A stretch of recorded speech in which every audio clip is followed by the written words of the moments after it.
Al parecer, Javier Milei está dispuesto a seguir haciendo el combate a su ritmo, con sus métodos y con su forma de pensar. Pero una cosa es lo que él diga y otra cosa es lo que dice la realidad. Pretende avanzar solamente con reformas y sentarse a negociar con unas personas que dicen representar intereses de gente, pero en realidad representan intereses de indigentes. Además de eso, con un pasito para adelante y 3 pasitos para atrás, la reforma no solamente no avanza, sino que con la libertad avanza, que es su planteamiento, parece que avanza con una pata coja porque ha tenido que renunciar a cosas tan llamativas como las alianzas con los comunistas, con su viaje planteado a China, y la renuncia inclusive a reformas que había planteado como inamovibles, como por ejemplo la reducción del tamaño del Estado, la privatización de las empresas estatales y las reformas necesarias tanto en el Código Penal como en el Código Civil. A eso ha renunciado Milei. Sin embargo, a pesar de que de las 664 reformas que planteaba, solamente pudo aprobar 238, él lo vende como un éxito, pero el mercado ha dado unas señales y es importante verificarlos. De eso vamos a hablar en este segundo segmento de Fuera de Orden, porque a Milei hay que seguirlo revisando. Probablemente en todas las cosas que está haciendo, algo bueno habrá, algo malo también. Pero si vamos a hablar de criminales, los que están haciendo los kirchneristas y los comunistas aliados internacionales para dejar mal todo lo que se ha hecho en el gobierno de Milei es verdaderamente llamativo. De eso vamos a hablar en este segundo segmento de Fuera de Orden. Hoy es el programa número 886 y hoy es jueves 13 de junio del año 2024. Fuera de Orden es presentado por Hispanidad, abogados y asesores. En España, el bufete número 1 en extranjería, obtención de nacionalidad española y asilo. Hablemos de Escocia en castellano, tus viajes a Escocia en tu idioma. Tu asesor Gustavo. En Estados Unidos, la mejor póliza, la que compraste ayer. La segunda mejor, la que compras hoy. Mañana puede ser demasiado tarde. Carelis Bustos y su novela La vida es el mismo infierno, la cruel cotidianidad. Eternity es previsión funeraria, acortando distancias en los momentos difíciles. Cars by Eli, tu primer vehículo en el estado de la Florida con Cars by Eli, bueno, bonito, barato y financiado. JuanCarlosMeyer.com, academia de piano online para niños, jóvenes y adultos. Aprende a tocar piano desde cero y a tu propio ritmo. Daniel Lara Faría.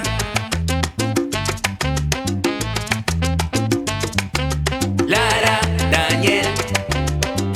Daniel Lara Faría. Daniel Lara Faría. Seguimos en Fuera de Orden, crónica de la desgracia nacional e internacional, plomería informativa. Gracias por estar de vuelta. Lo que ha ocurrido con Javier Milei y sus planteamientos de campaña llevan, creo que, 3 velocidades. En la primera velocidad, Javier Milei se presenta como un hombre con una motosierra en la mano, dispuesto a quitarle todos los privilegios a todos aquellos que no pensaran como él, planteando que todos los que no estaban con su grupo, La Libertad Avanza, formaban parte de una casta y que él era el iluminado que a caballo y con el espíritu de San Martín detrás de él, se encargaría de acabar con esa casta y llegar al poder, a restablecer el poder del pueblo. Se ve atropellado por la realidad cuando se ve obligado a pactar nada más y nada menos que con la principal competidora que tuvo, que fue Patricia Bullrich, a la cual llamó montonera, asesina y 1000 tipos distintos de denuestos. Entiéndase además que la propia Patricia Bullrich lo acusó a él de cuanto pudo acusarlo. Se aliaron, sin embargo, después del triunfo de Milei, o antes del triunfo para que pudiese ganar, y al llegar el señor al poder, termina en efecto convirtiéndose en la mitad de lo que había prometido, porque él dijo que iba a acabar con la casta, y lo que hizo fue pactar con la casta para poder gobernar. Al momento de llegar al gobierno, entonces decide que va a avanzar con una parte de la casta en contra de la otra parte de la casta. Y salen siempre los defensores de lo indefendible, por supuesto, porque siempre hay quien tiene fans a decir, pero es que eso es una estrategia, tú no entiendes, él tiene que avanzar así, él tiene que hacerlo así, vamos a darle tiempo. Se le ha dado, ya lleva 6 meses, por supuesto que 6 meses es muy poco para un gobernante, pero el tema es que si se debe contar los avances o se deben contar las renuncias, son más las renuncias que que los avances y entonces no sabemos si la libertad avanza o la libertad renuncia.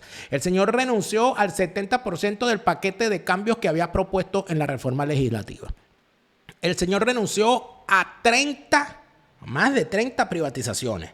El señor renunció a reformas en el Código Civil y en el Código Penal. El señor renunció a el cambio que se iba a hacer de reducción del tamaño del Estado. Y el señor, además de eso, renunció a su famosa postura de no pactar con comunistas cuando luego de haber pasado la reforma en el Senado ha hecho pública su disposición de ir a visitar a China para, entre otras cosas, agradecerle que le hayan renovado un financiamiento por $5,000 millones que el gobierno chino le había dado en tiempos de Alberto Fernández. Cuando vemos cosas como esta, nos damos cuenta de que, en efecto, todos los políticos mienten. Claro, también hay que decir algo. Si me pones a escoger entre el kirchnerismo y Milei, yo por supuesto que apuesto a Milei. Creo que vale la pena apostar a Milei. Lo que no me está gustando de Milei es su propensión a pensar que él tiene enfrente a una casta política y en realidad esa es una casta criminal. Son unos bichos que están dispuestos a incendiar la calle, a quemar edificios públicos y a quemar gente. Lo demostraron en las protestas de ayer. Son unos tipos que, además de eso, es la misma práctica de la izquierda internacional. La misma práctica de la izquierda internacional. Cuando están en el poder, todo el que protesta contra ellos es un fascista. Porque la violencia es el arma de los que no tienen la razón. Pero cuando son ellos los que están en la oposición, la violencia es el arma que tiene el pueblo contra su opresor. Y la violencia es la partera de la historia. Y el oprimido tiene derecho a matar, a secuestrar, a violar y a aterrorizar a todo el mundo. Como dicen estos izquierdistas asquerosos, puercos y mugrientos con respecto a lo que está pasando en Israel y los terroristas de Hamas, que son un pueblo oprimido que tiene derecho a defenderse. Eso ya lo pregonan inclusive en sus propios países. Cuando son oposición, ellos le pueden agarrar el carro a un periodista y prenderle candela con él adentro. No te quiero yo ni contar si se le pega un empujón a un reportero de Telesur. ¡Ay, un atentado contra la libertad de opinión! ¡Ay, cuidado! Porque así son. Por eso es que hay que combatirlos. Como lo que son, como criminales. No acaba de ocurrir que a una secuestrada, a Noa, una de las rehenes liberadas por el ejército de Israel, la tenía secuestrada en la casa de un reportero de Al Jazeera. Nosotros vamos a seguir viendo a Al Jazeera como un medio de comunicación. Eso es una organización terrorista. Ese es el frente comunicacional de los terroristas palestinos y del terrorismo islámico. Lo mismo pasa con estos medios que dicen ser independientes. ¿Qué independiente va a estar siendo tú, arrastrado? Tú eres dependiente del dinero público, dependiente de los reales que el comunismo te permite medrar para decir estupideces y decir mentiras. Porque así son. Son militantes disfrazados de periodistas. Militantes del mal, de paso. Pero Milei tiene una postura y tiene una forma de ver las cosas. ¿Qué ha dicho Milei a propósito de las protestas y de la aprobación final de el 20% de las reformas que prometió? Atención. Y por lo que dicen, parecería que vivieran en otro país. Parecería que viven en Narnia. Así que vamos a poner brevemente en perspectiva el trabajo de nuestro equipo económico. En diciembre recibimos como herencia déficit gemelos por 17 puntos del PBI, una brecha cambiaria de 3-1 entre el dólar paralelo y el oficial y un sobrante monetario similar al de la previa del Rodrigazo. Un Estado endeudado casi al borde del default, precios que viajaban ya al 1,5% diario y que, conjugados con la deuda del Banco Central, nos llevaba camino a una hiperinflación, con el agravante de contar con indicadores de pobreza mucho peores que la antesala de cualquier otra crisis de nuestra historia. O sea, en buen romance, recibimos un cuadro de situación peor a la previa de la herencia del Rodrigazo en términos de desequilibrio monetario, una situación en el Banco Central muchísimo peor que la que había en los inicios del 89, previo a la hiperinflación de Alfonsín, y con indicadores sociales que eran aún peores que los que teníamos en el 2001. Es decir, estábamos frente a lo que iba a ser la peor crisis de toda la historia argentina. Y vale la pena también decirlo, que el gobierno que se iba tenía conciencia de ello, especulaba con que nuestra posición libertaria decidiera abrir todo de manera instantánea y esto es interesante porque habían pasado todos los pasivos remunerados a un día, con un desequilibrio de stock fenomenales, la deuda de las IRAs por 50.000 millones de dólares, la deuda por los dividendos, deuda en pesos venciendo por el equivalente a 90.000 millones de dólares, 25.000 millones de dólares de deuda externa por vencer con organismos multilaterales con el acuerdo con el fondo caído. Un gobierno que además, a lo largo de los 4 años, emitió por el equivalente de 28 puntos del PBI, pero de esos 28, 13 los emitió durante el último año.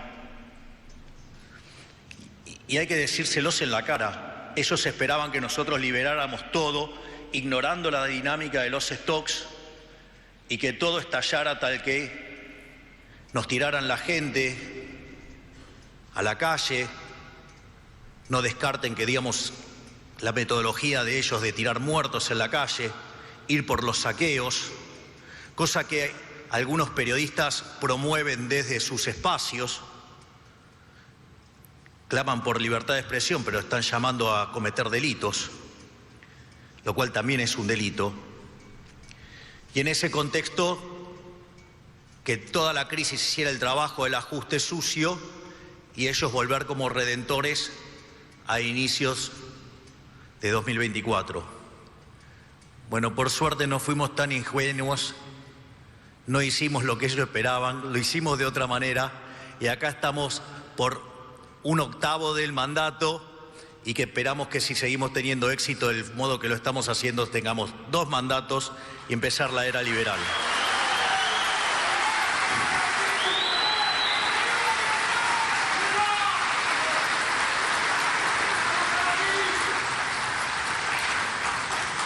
En solo 6 meses de gestión frenamos en seco el financiamiento del Tesoro con emisión monetaria. Hicimos el ajuste del gasto público más grande de la historia de la humanidad y logramos el primer trimestre con superávit fiscal y financiero en el sector público nacional luego de 20 años. En ese contexto, además, bajamos sistemáticamente las tasas del central y estamos desactivando la bomba de deuda en pesos, incluso en un contexto de alta inflación, a pesar de lo que muchos decían que no se podía. Quiero también ahí mencionar, porque esto es importante, cuando nosotros hablábamos del ajuste que íbamos a hacer, decían que era imposible. Algunos caraduras que decían que no se podía ajustar más que un punto del PBI, cuando nosotros hicimos el ajuste del Tesoro, nosotros esperábamos alcanzar el equilibrio financiero a lo largo del 2024 y lo logramos en el primer mes de gestión. Entonces dijeron que lo habíamos hecho de manera con cosmética contable.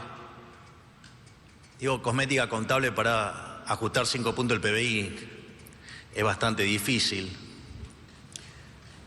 Pero esos mismos que decían que no podíamos ajustar más que un punto, después se encontraron con que no solo tuvimos superávit financiero en enero, tuvimos superávit financiero en febrero, tuvimos superávit financiero en marzo, tuvimos superávit financiero en abril, en mayo y vamos a terminar el primer semestre con superávit.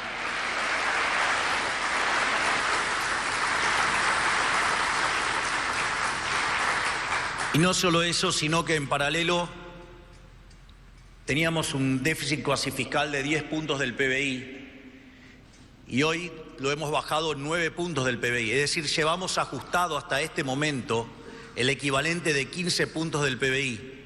Y todo eso lo hicimos en menos de 6 meses.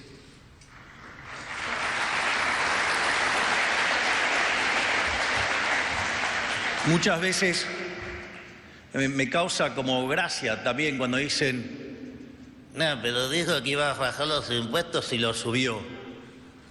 Y la pregunta es, ¿qué creen que es el señoriaje? El señoriaje es una estafa. Estamos achicando el señoriaje 15 puntos del PBI. Le estamos devolviendo a la gente 15 puntos del PBI.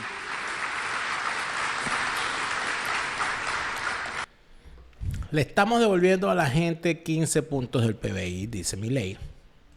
Le estamos devolviendo a la gente tal y más cual. Tenemos todo el año desde que empezamos con superávit. y estamos haciendo. ¿Qué es lo que ocurre con esto, señor Milei? Ocurre que todo eso es verdad. Que lo que usted está diciendo, que ha logrado avanzar Argentina en gestión macroeconómica, es cierto. El problema es que la señora ama de casa, cuando va a hacer la compra, que el padre de familia cuando cobra su salario y debe afrontar los pagos, que el estudiante recién graduado de una universidad que está buscando empleo, que el joven que debe abandonar la universidad para ponerse a trabajar porque en la casa no alcanza el dinero, no sabe de qué coño usted le está hablando. Y entonces aquí es donde entramos en la batalla de la educación, en la batalla de la información y en la batalla de la desinformación. Evidentemente, ¿con qué juega el comunismo? Con que tuvieron un sistema educativo en sus manos en el cual estuvieron haciendo la famosa fábrica de pobres. ¿Cómo fabricas tú pobres? Manteniéndolos brutos, sin darle información. No se da economía en las escuelas. Se elimina inclusive la matemática y la historia de los pensas de estudios de bachillerato. No se le permite a los jóvenes saber. Usted habla del Rodrigazo. Yo estoy seguro que usted va y le pregunta a un joven de la secundaria argentina e inclusive a un joven universitario argentino qué coño es el Rodrigazo y no va a saber. Y le pregunta qué fue la hiperinflación en el periodo de Alfonsín y no lo va a saber. Y le pregunta qué ha sido el manejo de la economía en todos estos años y no lo va a saber. Entonces, ¿dónde está el asunto aquí? El asunto está en que la macroeconomía sirve para dar discursos, pero no sirve para explicarle a la gente que no le alcanza el dinero en su casa lo que significa el avance que se está dando. Y por allí es que tiene que entrarse. Esto ya le pasó, esto pasó en Venezuela. En Venezuela nosotros tuvimos a un gobierno que hizo unas reformas económicas en el año 89, que son las mejores reformas económicas y quienes las hicieron aún hoy defienden que fueron las mejores reformas económicas que se pudieron hacer. Pero no se explicaron lo suficiente y lo que falló fue la comunicación. Y en ese terreno ganó el comunismo, que es experto en mentir.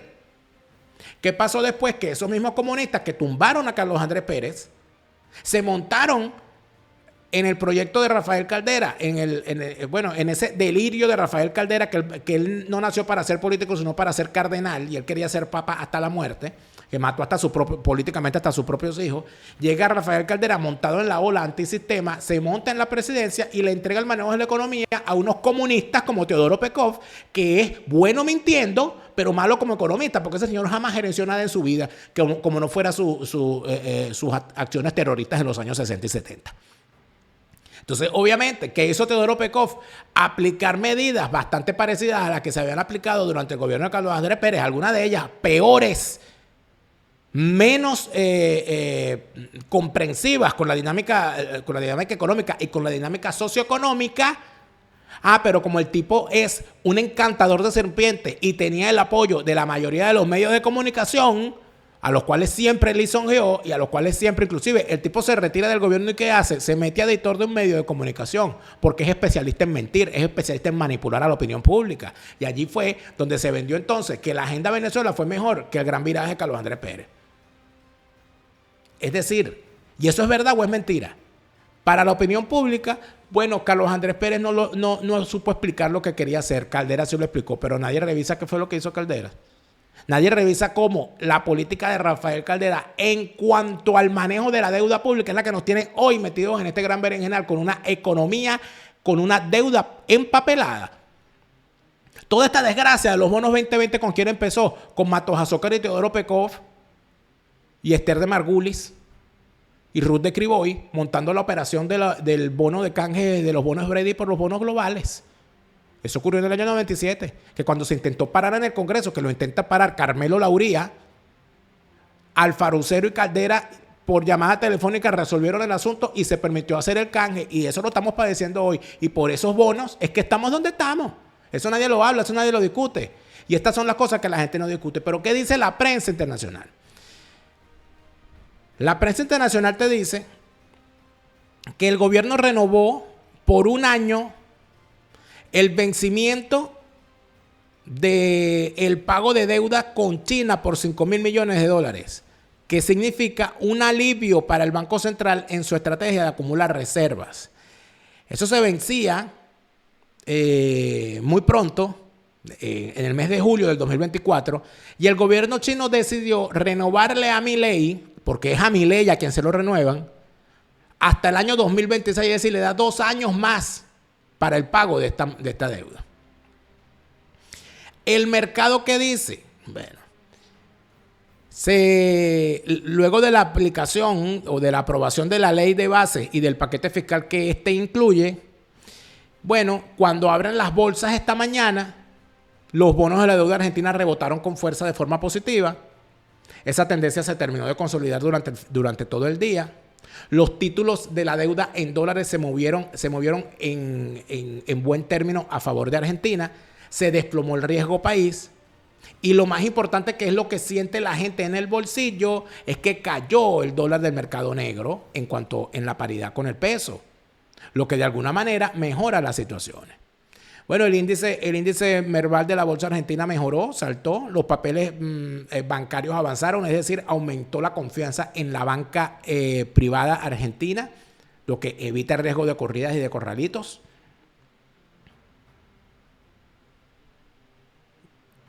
Lo que dicen los medios es que se sintió el alivio en el mercado cambiario y las cotizaciones paralelas retrocedieron, de tal manera que ese acuerdo con que permite que Argentina no tenga que pagar dentro de un mes $5.000 millones a China, sino que lo va a pagar dentro de 2 años, ayuda a que de alguna manera las cosas además hayan mejorado. Lo que quiere decir que Milei tiene que darle las gracias al régimen chino. Y para hacerlo ha decidido ir de visita a China para personalmente darle las gracias a Xi Jinping. Según dice el reporte de la propia prensa presidencial, Javier Milei viajará a China y tendrá un encuentro con Xi Jinping. Y ese viaje está previsto para las próximas semanas sin que se haya confirmado la fecha. Es una reunión inesperada entre el presidente argentino y el dictador comunista chino, y que se anuncia después de que el comunismo chino le renovó a Milei por 2 años más el pago de la deuda, impidiéndole que tenga que desembolsar $5.000 millones dentro de un mes. Es un alivio financiero que ayuda al gobierno de Milei, y además de eso no hay todavía una agenda, pero ya hay, por supuesto, la disposición de Milei de rendirse ante el comunismo chino luego de que le han perdonado la deuda por 2 años más. En este momento Milei está en Italia, en la cumbre del G7. Va a tener una reunión con Xi Jinping que es, se entiende, un giro político en las posiciones de Milei. Para quienes no lo recuerdan, Milei dijo en su momento que él no haría tratos con comunistas. Eso lo dijo en agosto del año pasado. Antes de un año ya el tipo está haciendo arreglos con los comunistas. ¿Y esto qué quiere decir? Bueno, Daniel, pero ¿qué es lo que tú quieres? Él tiene que avanzar, él no se puede dejar. Claro. Si tiene que hacer un acuerdo para avanzar, que lo haga. Pero que no mienta. No le digas a la gente que tú eres más poderoso que los chinos, porque no lo eres. La gente tiene que aprender a discernir. Tienes al país hipotecado con deudas en todos los países. Le debes a China, le debes a los Estados Unidos, le debes a los iraníes, le debes a Arabia Saudita, le debes a todo el mundo. No prometas estupideces. Di que harás lo posible para que Argentina sea un país libre de deuda. No te pongas a decir, yo con los comunistas. Eso es para las redes sociales. Y salen este poco de muchachos gafos, sin padre. Este poco de niños ratas a repetir estupideces. ¡Ay, que Milei es la barrera contra el comunismo! Ahí está, se va a abrazar con Winnie Pooh. ¿Qué va a hacer? ¿Qué van a poner ustedes en sus redes sociales cuando salgan a burlarse de ustedes por andar con estupideces, repitiendo esas vainas? ¿Y qué van a decir los niños ratas comunistas? Que los comunistas, que China no se va a permitir. Ahí está, China está ayudando. China no, los chinos, esos sí no tienen amigos. Amigos, los chinos sí no tienen amigos, ¿viste? Eso es lo que tienen son interés. Por cierto, hay un reporte bien interesante aquí que saca la gente de Clarín y que dice, mira, en agosto del año pasado, Milei había asegurado que no haría tratos con comunistas. Eso fue días después de las elecciones PASO en las que Milei fue el candidato más votado. Y en ese momento, la respuesta del gobierno chino se limitó a señalar que si el presidente visitaba ese país, es probable que llegue a conclusiones muy diferentes. Es decir, los chinos son estoicos. El chino dice, está bien. Me imagino que a Xi Jinping le diría, mira, que no va a hacer trato con comunistas. ¿Quién dice eso? Milei. Ese quiere ser presidente de Argentina. Sí. ¿Cuánto nos debe? $5.000 millones que tiene que pagar en julio. Déjalo tranquilo, él va a venir. En aquel momento el gobierno chino dijo, si el señor Milei visitara China y experimentara por sí mismo, es probable que llegue a conclusiones muy diferentes sobre la cuestión de la libertad y seguridad del pueblo chino. Pese a las diferencias ideológicas que el propio Milei expuso en muchas oportunidades, el fundador de La Libertad Avanza y el líder chino de La Libertad se muere, se verán las caras en Beijing. Y entonces así, además, Milei volverá a viajar a Europa para visitar otra vez Madrid, en la capital española, a la que regresará después de la participación en el evento de Vox, que derivó en la crisis diplomática por la que España decidió retirar a su embajador. El tipo anda de gira.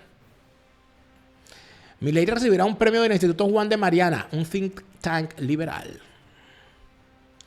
Además de la reunión que Milei tendrá con Xi Jinping, también busca seguir abriendo mercados para aumentar las exportaciones argentinas, y por eso funcionarios del Ministerio de Economía participarán de una misión oficial en busca de dólares en China, Japón y Corea del Sur.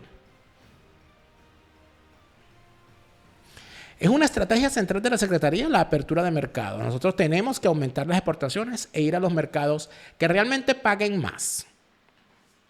En el caso chino, el gobierno indicó que los productos que están más cercanos de avanzar tienen que ver con menudencias porcinas y bovinas, que para el negocio frigorífico es sustantivo. Dicho esto, amigos míos, tenemos que concluir que en efecto el señor Milei no ha hecho otra cosa sino que chocar de frente con la realidad. No hay manera alguna en estos tiempos, y eso parece que Milei no lo sabía, se acaba de enterar Milei y se acaban de enterar los niños ratas, de que si tú le debes a los chinos te van a cobrar con paciencia. De que ponerte a pegar gritos sirve para las redes sociales, pero no sirve para gobernar. Y que si tú de verdad quieres derrotar a los bandidos dentro de tu país, tienes que entender que esos bandidos de tu país tienen aliados muy poderosos afuera contra los que realmente tú vas a pelear. La pregunta es, finalmente, ¿está dispuesto Milei a pelear de verdad? ¿O en realidad a Milei se le va a enfriar el guarapo? Ojalá Milei tenga la oportunidad de ir a Cantabria para descubrir de Cantabria sus maravillas con la Posada Somavilla. La Posada Somavilla te ofrece una bella experiencia en esas playas idílicas, paradisíacas de Cantabria, del mar Cantábrico, sus maravillas con la Posada Somavilla, una maravillosa oportunidad de conocer otra España, otras costas, una maravillosa gastronomía y por supuesto una experiencia que te va a encantar. De Cantabria a sus maravillas con la Posada Somavilla, una maravillosa decisión para el verano. Como siempre, la palabra orientadora del teniente Ronald Ojeda, siempre la escucharemos. Realmente lo mejor que pueden hacer es mantenerse en margen. Estos opositores, si quieren mantener un liderazgo limpio, aquí tenemos que saber identificar que el que apoya estas primarias simplemente está apoyando el continuismo de la tiranía en Venezuela, que busca legitimarse. La oposición venezolana de igual forma busca legitimarse. ¿Y qué es la legitimidad? Es bajo a qué ámbito nosotros obedecemos al poder. En eso va relacionado el concepto de la legitimidad. O sea, bajo qué nosotros nos subordinamos a algo, ya sea una estructura política o a un líder político. No apoyemos, la ciudadanía venezolana no puede apoyar este proceso fraudulento, este proceso de las primarias. Realmente no está en condición Venezuela para unas primarias. Vienen de una gran división, vienen de un gran fracaso. Y lo que simplemente va a traer es lavarle la cara a la tiranía y buscar la legitimidad de ese grupo criminal.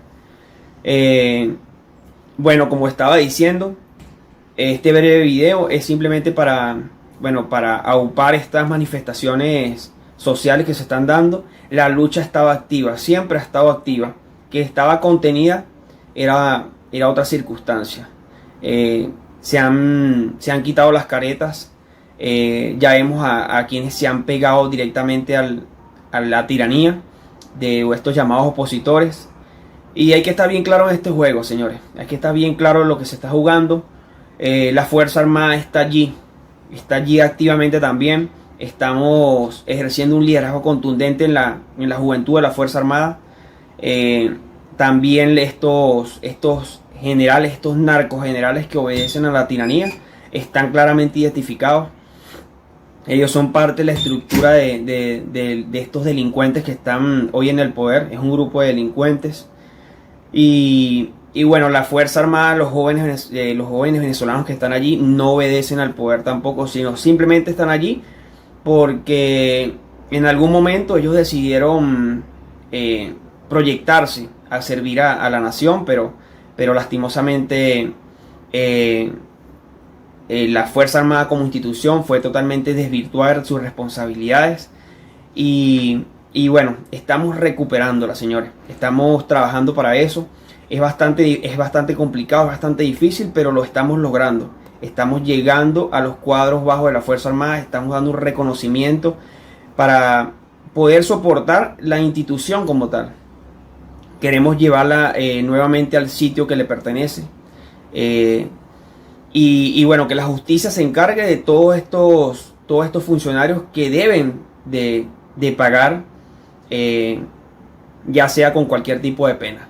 Pero es la justicia, ellos se tienen que medir a la justicia. Evitemos el revanchismo, evitemos la venganza, evitemos el odio, porque eso realmente nos va a cegar y no nos va a dar los resultados que queremos. Sabemos que bueno, estos grupos elitescos de los militares, de los altos grados militares, porque hay que saber identificar también, así como hay buenos y malos en cualquier bando, la Fuerza Armada igualmente.